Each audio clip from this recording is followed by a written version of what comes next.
Hey guys, I'm back. The past few months have been very busy. College has only been getting harder, and I also spent the past 2 months designing and building a 15-pound robot with my robotics club, only for it to suck ass and die.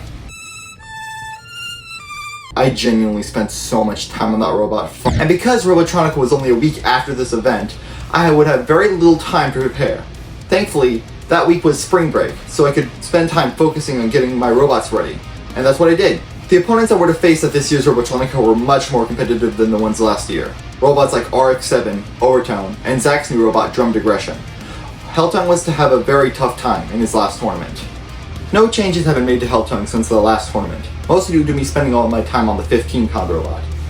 HellTongue version 3.6 is an old-ass design, and its age is beginning to show. I have been very hesitant to switch to 4-wheel drive, as there are many more things that can go wrong, but it's apparent that I've waited a bit too long. I didn't get any replacement parts either, I just scavenged old ones again. I did make myself some anti-hammer saw armor though. Occam's Razor was competing as well, and I've actually made some changes with him. It's still really boring, but it's kinda better, I guess. Let's go over those changes now, shall we? First off, Occam's Razor is 4-wheel drive now. Its back wheels have a diameter of 45mm and are 12mm thick, and the front wheels are much smaller and thinner, with a diameter of 25mm and 6mm thick.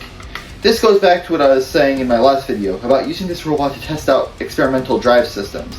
I'm planning on putting a scaled up version of this drive system on my next beetleweight. It worked great.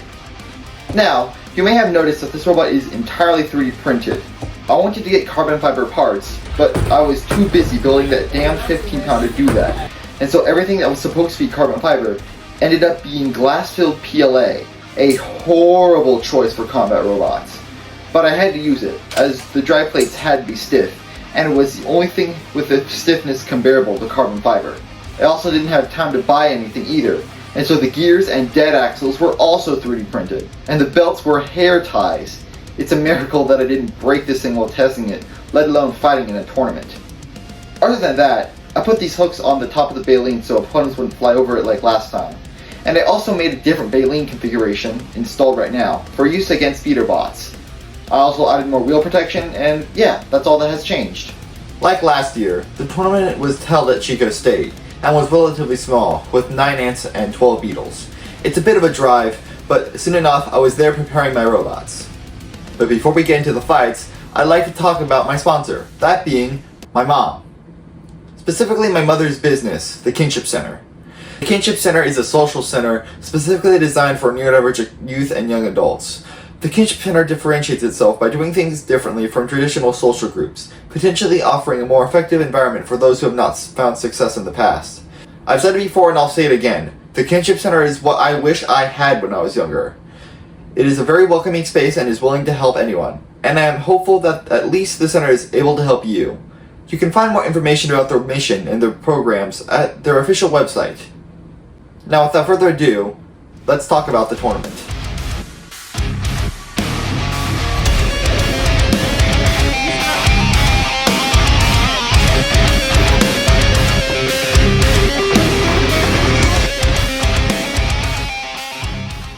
Thankfully, this tournament wasn't nearly as crowded as the last one, that being because there were only 9 plastic ants instead of 40. But much like every tournament we've been to so far, we still often found ourselves waiting a long time in between fights. My first fight was a rematch against Overtone, who had gotten an upgrade since our last fight. Despite my new hammer saw armor, this still wasn't a favorable matchup, since Baleens are not as effective against metal forks. But because his forks were much longer than mine, I had no choice. I did not want to risk meshing into his forks, as it could allow him to hit behind my weapon, even if I'm facing him. However, I actually sanded down the sides of the baleen forks, to make it harder for metal forks to catch on the layer lines, hoping that it would give me the edge in this fight. The fight started, and we headed into each other head on. Overtone's fork slid in between my baleen forks, reached under my robot, and lifted my wheels off the ground, allowing him to pin me on the wall. Overtone used his hammer saw, but it was unable to do any damage as it hit the thickest part of my armor. I was able to hit a part on his side, but then I got stuck in the wall. I called for an unstick, but Overtone hit me anyway, as the driver did not hear me. Thankfully, there was no damage, and after being unstuck, our fight continued. Overtone continued to pin me again as it was very difficult to get around him, forcing me to face him head on and getting stuck on his forks. Thankfully, each time he did pin me, I was able to maneuver my bot into a position where it would be unsafe for them to use their hammer saw. But then, Overtongue flipped me over. I tried to self-right myself, but I got stuck on Overtongue's fork, allowing him to swing at my underside. Thankfully, he missed, and the attempt actually destabilized him, allowing me to get under him. I was almost able to get the upper hand, but unfortunately, I lost connection for a split second, allowing Overtongue to get back in position. After that, I was unable to get myself in a good position again, and eventually, Overtongue got me stuck on the wall. I was unable to free myself in time and got counted out.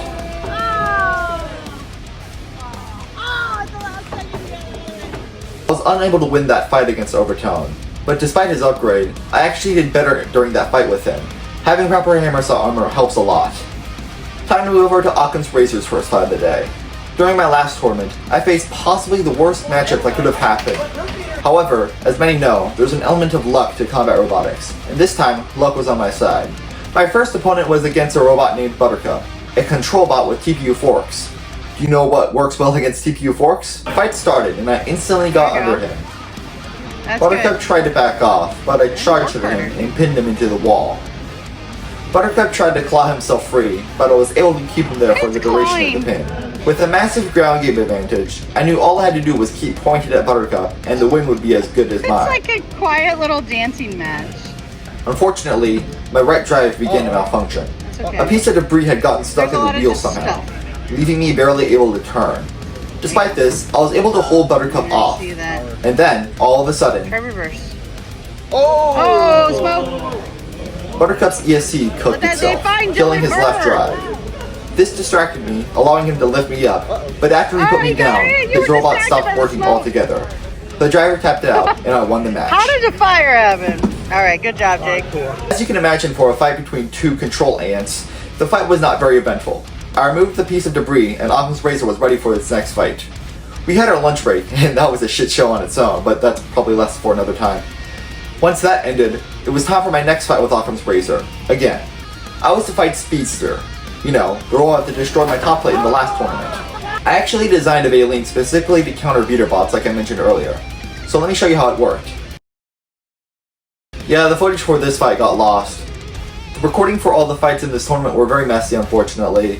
I lost my phone at some point, and we had to have someone else record the fights. And this fight is the one fight that didn't transfer over properly. Just go watch my old fight with Speedster during the last tournament. It went exactly the same way, except he didn't destroy my top plate. Okay, now we go back to the Beetle bracket with HellTongue, where I was to fight a Forked Undercutter R2 Destroy.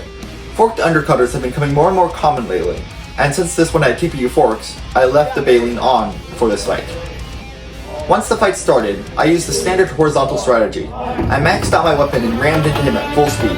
My Baleen slowed down his weapon and then had a weapon encounter that launched him across the box. And just watch what happens next.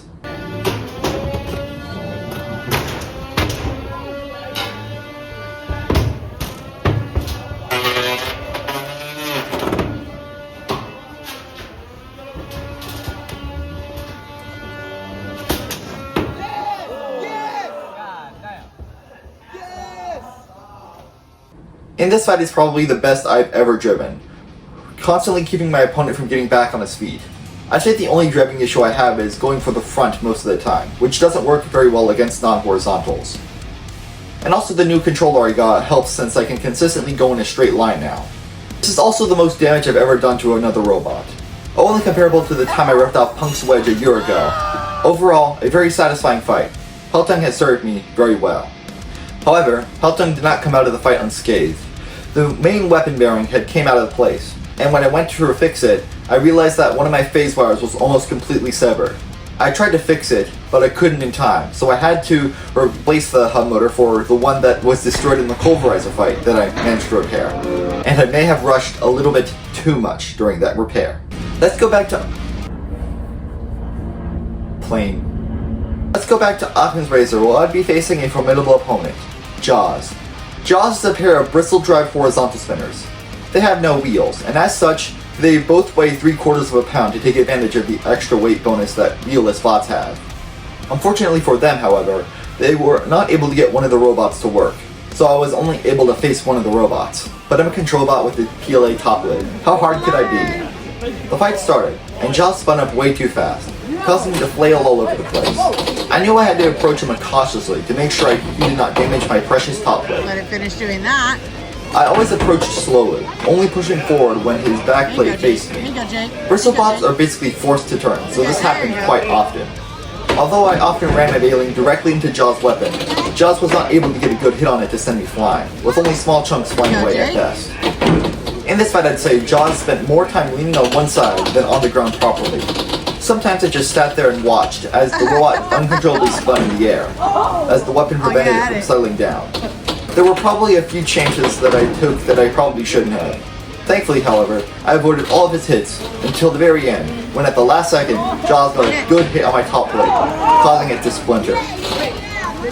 Despite this final hit, my robot was still perfectly functional, and my battery was not visible, so the judges gave me the win. I actually do feel kind of bad I won that fight for some reason, probably because he basically did what Speedster did in the last tournament, except I was getting the win instead of him. So if whatever your name is watching this video and it felt unfair, I'm sorry, man. Now it's time to go back to the Beetle bracket, where I'd be facing RX-7. Again. Now I don't think RX-7 has changed at all since our last tournament, but neither has HellTongue. The only difference between that fight and this one is the fact that there was no magnetic force to keep us down. This, however, did not slow RX-7 down one bit. First, I mistakenly turned into his weapon, causing him to launch me. RX-7 is a very stable bot that recovers quickly after hitting something. This easily allows him to juggle opponents like me. Eventually, RX-7 ripped my uprights out of place and I tapped out. When I took my robot out of the box, I quickly realized what went wrong. I had forgotten to screw in my uprights.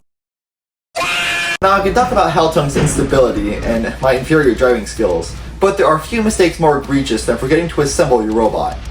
Back to Occam's razor. My next fight was Buttercup. Again, just in the Lucius bracket this time.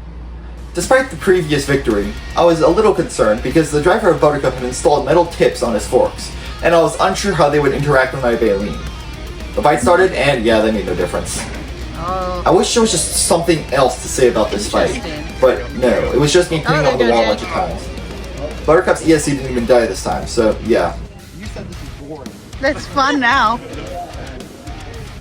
Another easy victory for me, and I was excited because my next opponent was one I really wanted to fight. It was a terrifying 1.5 pound bristle drive vertical spinner, Hellebore. Because Hellebore is a vertical spinner, it puts my top plate at even more of a risk during this fight. It's probably fine. Famous last words. But like Jaws, I knew that it wouldn't be able to outmaneuver things very well, even though it is surprisingly nimble for a bristlebot. The fight started, and I decided to play cautiously again, even if it meant letting Hellebore spin up. My fight was similar to the fight with Jaws. Wait for him to turn his back to me, and then push him into the wall. With hindsight, Occam's razor dealt with Hellebore head-on just fine, since the baleen would just lift him up. It probably would have been safer than pushing him into the wall from behind, since he wouldn't be able to hit a wall and bounce all over the place. Good try, Jake. Thankfully, despite the aforementioned bouncing, Hellebore was not able to land a hit on my top plate. I eventually started to not push him all the way into the wall, so he couldn't bounce around. Eventually, Hellebore's only chance at victory against me became his downfall, after his bouncing broke him before he could break me. Oh no! Oh no! Hellebore struck his own battery, causing it to ignite and ending the match in favor of Occam's razor. I hate the smell of this stuff. I take it back. This is the most destruction I've ever caused to another robot. I caused someone's battery to explode, and it was with Occam's king razor. Also, I made it to the finals. Yeah, I was one victory away from winning my first tournament, and it was with a robot made of scrap parts. But of course, a victory would never come to me that easy, as my next opponent was Speedster again. Thankfully, I did record this fight, so I can show you how this fight played out. I installed the beater baleen again, and loaded my robot in. The fight started, and I was actually able to not be flipped over immediately for once. However, it immediately became clear that the hooks I put on top of the baleen to stop people from going over it were not big enough, that Speedster was able to jump over them. I was able to almost pin Speedster a few times, however, he used the massive amount of gyro his weapon reduced to free himself. But I still had the upper hand for a while, until Speedster got to my side and flipped me over. Occam's razor can still not self-right himself, so this put me at a huge disadvantage and Speedster was able to pin me a few times. But then he flipped me back over. However, Speedster was able to get to my side again, Yeah, he's got more flipped me over again, and then ripped off my wheels. There you go.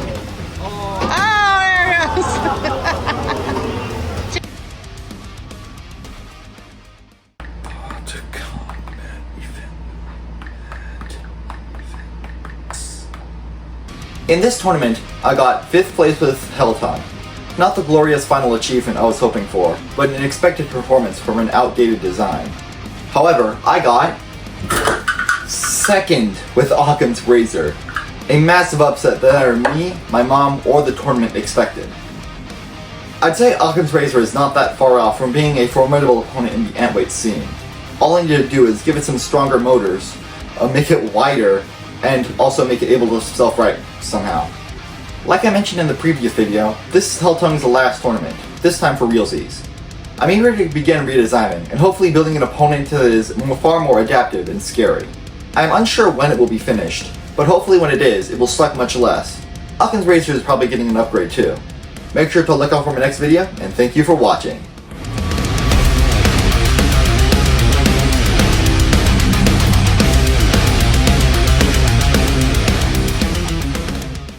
This arena still sucks ass.